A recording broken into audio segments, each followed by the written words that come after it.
As plastic pollution continues to increase, the marine environment is becoming progressively destroyed, with 75% of marine litter being attributed to plastics, becoming a serious hazard to all marine life. Due to this, widespread societal awareness and interventions have become essential. Today we'll be talking about the anti-plastic straw movement, where plastic straws became banned after people became aware of how damaging the effects of plastic in oceans and waterways can be. The movement started when 9-year-old Milo Crest began wondering how much waste plastic straw usage generated. It was estimated that at the time, Americans consumed around 500 million plastic straws a day. Through the coming years, many cities banned the use of plastic straws in all eateries. This movement has been effective at reducing the number of plastic straws used, but there is no empirical evidence of the movement having prevented much harm to marine life.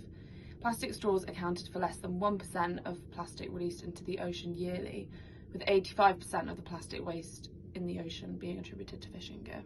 One of the pros of this movement is its potential for spillover effects. By avoiding the use of plastic straws, people were more conscious of their single-use plastic consumption. The anti-straw movement could be seen as a gateway to reducing consumption of other single-use plastics. One of the cons, however, is that many environmentalists argue that the plastic straw movement has not really addressed the root of the issue.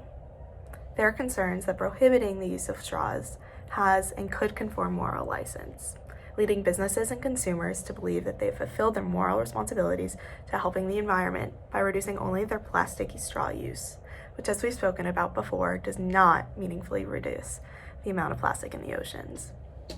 Ultimately, the plastic straw movement has been successful mostly only in proving how social media, through campaigns like #StopSucking, can affect policy and social norms.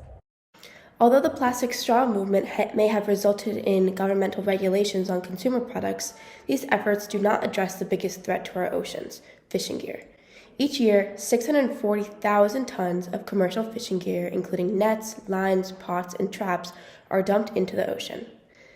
An estimated 75% of plastic in the Great Pacific Garbage Patch is fishing ghost gear.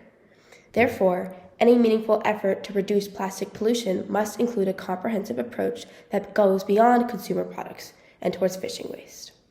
In addition, international cooperation to implement and enforce strict regulations of plastic fishing waste is essential.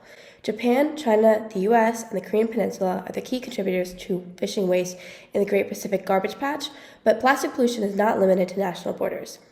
Therefore, collaborative international efforts, such as the ANZPAC Plastics Pact, are critical to the reduction of plastic waste through increased reuse, collection, recycling, and composting of plastic packaging.